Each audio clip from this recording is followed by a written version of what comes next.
حسین دین ہے، اور اس کا اندازہ انہیں خود بھی تھا۔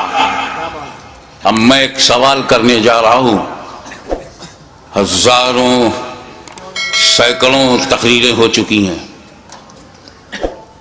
کربلا معلیٰ کا واقعہ ہونے کے بعد آج تک اور آج سے لے کے قیامت تک ہوتی رہیں گی، مگر ایک سوال اٹھاتا ہوں، اگر اس کا میں بھرپور جواب دے سکوں تو خاتمہ بالخیر کا طلبگار ہوں کہ آپ دعا فرمائیں۔ وہ یہ کہ امام حسین علیہ السلام کی شہادت کے بعد کوئی شہید نہیں ہوا، وہ بھی نہیں ہوا جو very nearest to Hussain, closer to Hussain, اور حسین کے بعد امام، اتنا امپورٹنٹ پرسنالٹی وہ بھی شہید نہیں ہوئی۔ امام زین العابدین، سید الساجدین، وہ شہید نہیں ہوئے، جبکہ حسین کے بعد امام زین العابدین کے لیول کا اہل بیت میں کربلا میں کوئی دوسرا نہ تھا۔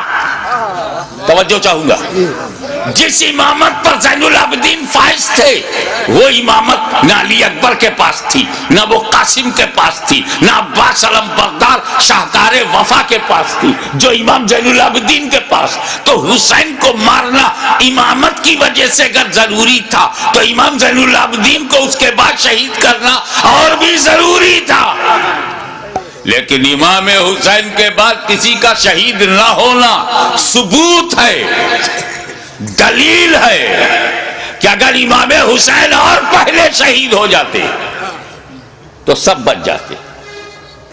پھر امام حسین نے شہادت میں تاخیر کیوں کی؟ حر کی جگہ خود بڑھ جاتے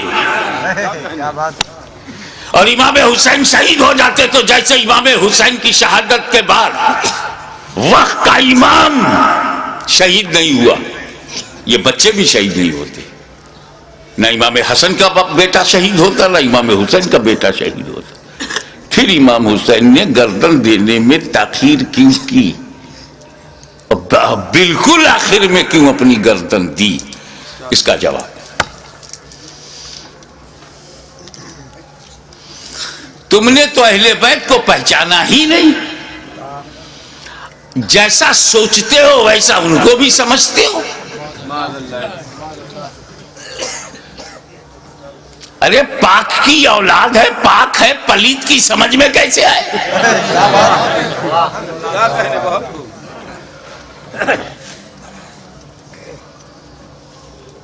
آپ غور فرمائیں کہ جن مکے والوں نے پتھر برسائے، راہوں میں کانٹے بچھائے، شاب ابی طالب میں 2.5 سال تک محاصرے میں رکھا، آب و دانا بند،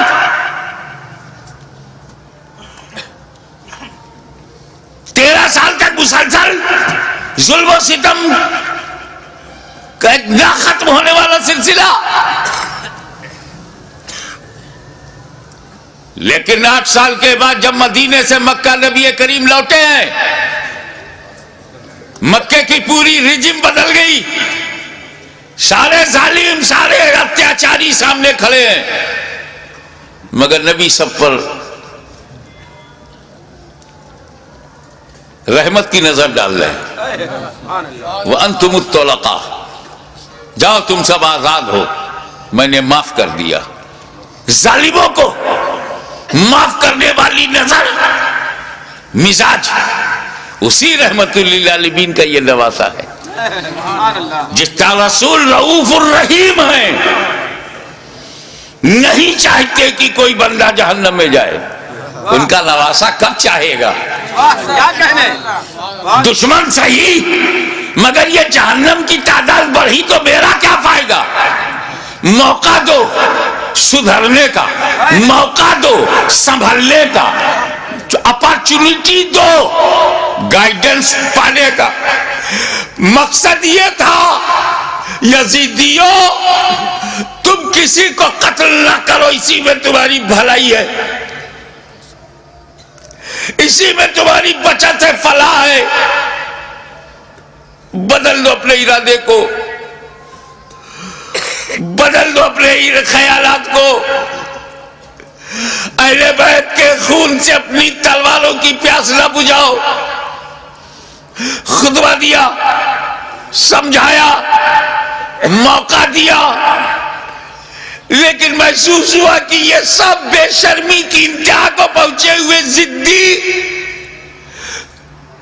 یہ کلاب الدنیا بھی ہے، کلاب النار بھی، یہ دنیا کے کتے جہنم کے کتے بننا چاہتے ہیں، مگر پھر بھی رحمت للعالمین کا نواسا، رحمت عالم کا پروردہ نظر کردہ اپنے دشمنوں کو یہ بھی موقع دے رہا ہے کہ اگر تم کچھ لوگوں کو قتل کر کے اپنی تلوار کی پیاس کو بجھانا چاہتے ہو تو لو میں تمہیں حر دے رہا ہوں، لو میں تمہیں وہب دے رہا ہوں، لو میں آمان دے رہا ہوں، لو میں اپنے انصار دے رہا ہوں۔ اگر اس سے بھی تسلی نہیں ہوتی تو لو میں تمہیں قاسم بن حسن دے رہا ہوں، اب بھی تسلی نہیں ہوتی تو لو علی اکبر کی جوانی لے لو، اب بھی تسلی نہیں ہوتی تو عباس کے بازو لے لو، اب بھی تسلی نہیں ہوتی تو علی اصغر کا خون لے لو، لیکن مجھ تک جلدی مت کرنا۔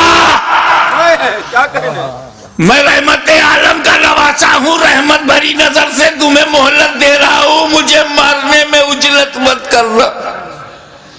اگر تم اتنے لوگوں کو شہید کر کے رک جاؤ، تائب ہو جاؤ، تو میں رحمت للعالمین کا نواسا ہوں، بیٹا ہوں، میں محشر میں تمہارے ان گناہوں کی مغفرت کروا سکتا ہوں، کیونکہ علی اکبر کا قاتل قاتل مومن ہے، عباس کا قاتل قاتل مومن ہے، قاتل حر قاتل مومن ہے، قاتل علی اصغر قاتل مومن ہے۔ قتل مومن شدید ترین گناہ کے باوجود مغفرت میں کروا سکتا ہوں، مجھے مارنے میں جلدی نہ کرنا، میرا قتل قتل مومن نہیں قتل دین بن جائے گا، اور قاتل دین کی مغفرت نہیں۔ لیکن جب یہ محسوس ہونے لگا، ختم اللہ علی قلوبہم وعلی ابصارہم، جب اللہ تعالیٰ نے ان کی سماعت پر، ابصار پر، بصارت پر پہرا بٹھا دیا، مہر لگا دیا، اور حجت تمام ہو گئی، جتنی مہلتیں دینی تھی دی جا چکی، جتنی مواقع فراہم کرنے تھے ہو چکے، جتنی بار ضمیر کو جگانا تھا جگا چکے، لیکن ان مردہ دلوں میں ٹس سے مس جب کوئی نہیں ہوا تب بالآخر فیصلہ وہی ہوا، اے نانا جان جو میں نے وعدہ کیا تھا نبھانے جا رہا ہوں، اے پدر بزرگوار خیبر شکن جس نیت سے آپ نے پرورش کی ہے اس مقصود کی طرف جا رہا ہوں، اے مادر مہربان خاتون جنت جو سمجھ کر آپ نے دودھ پلایا تھا آج اس کا حق ادا کرنے جا رہا ہوں۔ نتیجہ کیا ہوا؟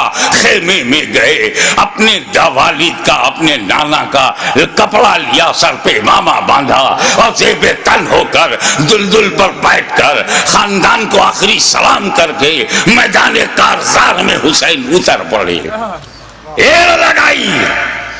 گھوڑے کو ناز ہے کہ آج امام میرے اوپر ہے، امام کو ناز ہے کہ گھوڑا بھی میرا وفادار ہے۔ چل پڑے، امام نے یزیدی لشکر پر جب حملہ کیا، وار کیا، یزیدیوں میں انتشار پیدا ہو گیا۔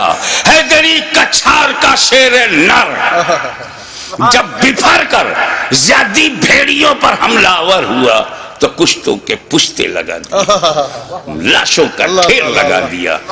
بھوکا پیاسا حسین کھاتے پیتوں کو کاٹتا ہوا چلا جا رہا ہے، تلوار چمکی، ہوا میں لہرائی تو ایسا نہیں لگتا تھا کہ حسین کے تنہا ہاتھ میں اکیلی تلوار ہے، ایسا لگتا تھا جیسے آسمان کی تمام بجلیاں تلوار میں سما گئی ہو، ایسا لگتا تھا کہ ستاروں نے اپنی جگہ چھوڑ کر ذوالفقار کی دھار میں آ گئی رہی ہوں.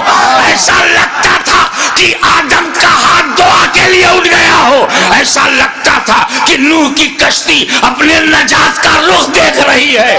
ایسا لگتا تھا کہ دریائے نیل میں فرعون غرق ہو رہا ہے, یزیدی تباہ ہو رہے ہیں. ایسا لگتا تھا جیسے کعبے کا رخ قبلہ, کعبے کا رخ کعبہ کی طرف ہو گیا ہو. ایک جگہ جمع ہوا کعبہ متحرک کعبے کو دیکھ رہا ہے, ایک جمع ہوا کعبہ متحرک کعبہ کو دیکھ رہا ہے. محبتوں کا قبلہ, محبتوں کا قبلہ, عقیدتوں کا کعبہ یزیدیوں کے مقابلے میں کھڑا تلوار چلا رہا ہے. ایسا لگتا تھا کہ حسین کے بازو میں حیدر کرار کا بازو سما گیا ہو. ایسا لگتا تھا جیسے فاطمہ زہرا کا دودھ حسین کی رگوں میں نیا خون بن گیا ہو.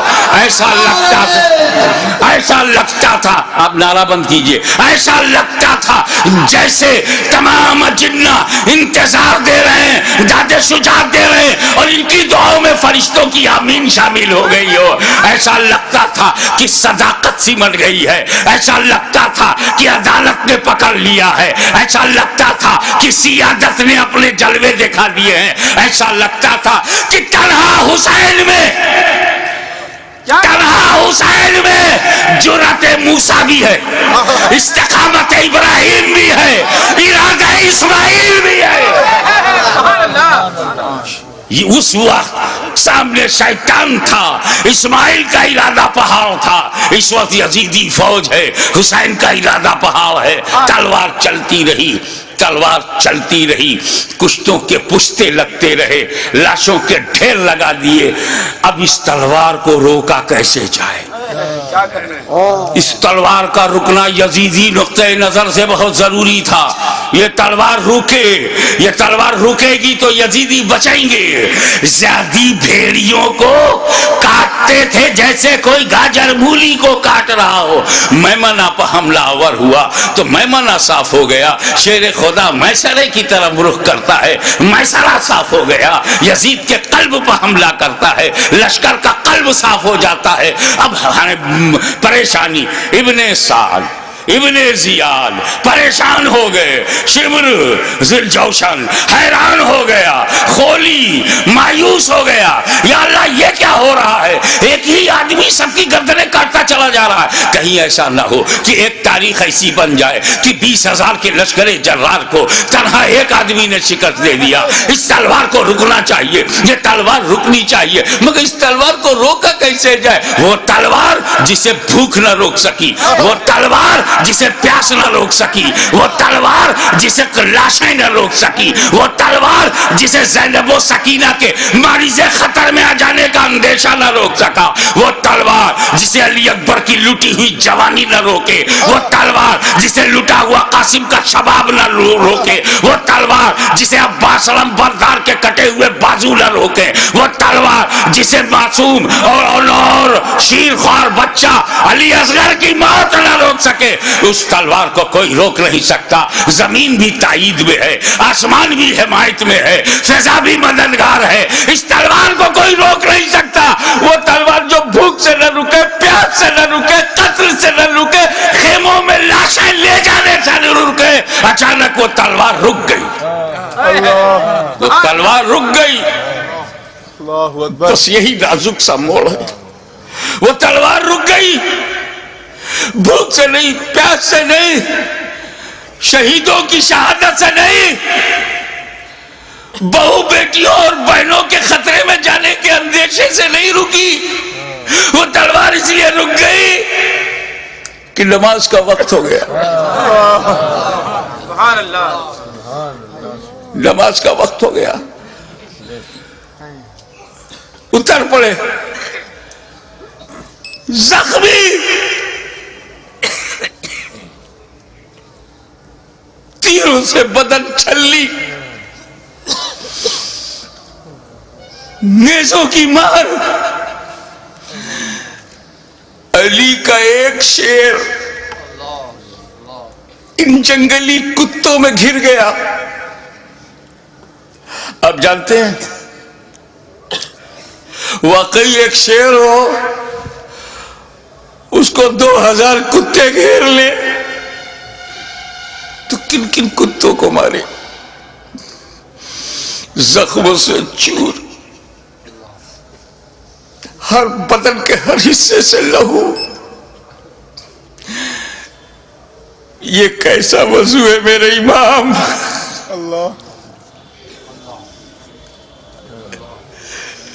ہمارے لیے، امت کو بچانے کے لیے رسول پاک نے پیٹ میں پتھر باندھ کے جو امت بنائی تھی اس کو بچانے کے لیے اتنی بڑی قربانی. یا اللہ یا اللہ.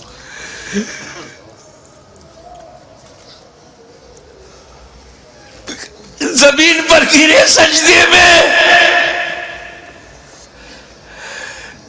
یزیدیوں نے سوچا بس یہی موقع ہے، اگر یہ اٹھے گا شیر تو پھر مارے گا، اسے اٹھنے نہ دو. شقی القلب پتھر دلوں نے نبی کا کلمہ پڑھتے ہوئے بھی نبی کے نواسے کو، نبی کی جان کو، نبی کی پہچان کو، نبی کے بیٹے کو، نبی کی نسل کو، نبی کی اولاد کو، نبی کے نور کو سجدے کی حالت میں ایسا وار کیا، سر مبارک تن مبارک سے جدا ہو گیا. انا للہ و انا الیہ راجعون.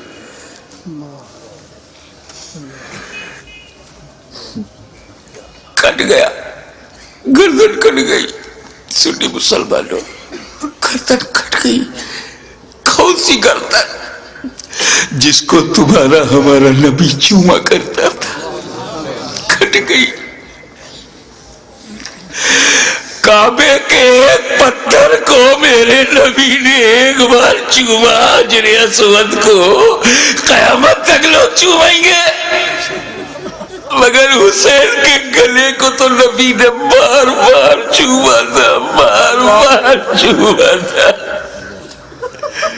تم کہتے ہو حسین کا گلا کٹا، حسین کا گلا کٹا. میری دل سے پوچھ، بوسہ گاہ مصطفیٰ کٹ گئی، بوسہ گاہ رسول کو کاٹ دیا. میں ایک مرتبہ بیمار پڑا تھا برطانیہ میں. میری ماں کا خط آیا، بیٹا تمہاری کیسی طبیعت ہے؟ مجھے بڑا تعجب ہوا. میری ماں کی چوچا شریف میں، وہ انگلینڈ میں، ان کو محسوس کیسے ہوا؟ تو کسی نے سمجھایا یہ ممتا ہے، یہ خون کا رشتہ ہے.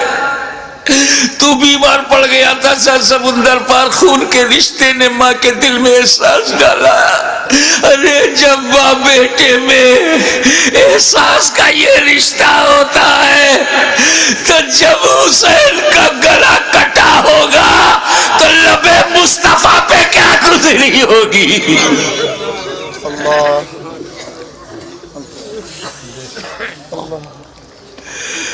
حضرت عبداللہ ابن عباس روایت کرتے ہیں، جو بحقی میں ہے، مشکات میں ہے،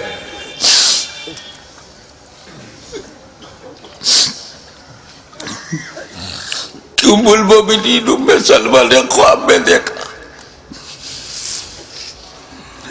کہ حضور صلی اللہ علیہ وسلم کے ہاتھ میں شیشہ ہے. پوچھا یا رسول اللہ یہ کیا ہے؟ کہا یہ میرے بیٹے حسین اور کربلا کے شہیدوں کا خون میں صبح سے اس میں جمع کر رہا ہوں. رسول مبارک کی ریش مبارک پر غبار بالوں میں بکھرا، ہاتھ میں شہدائے کربلا کا لہو. کتنا دل دکھ گیا ہوگا رسول پاک کا.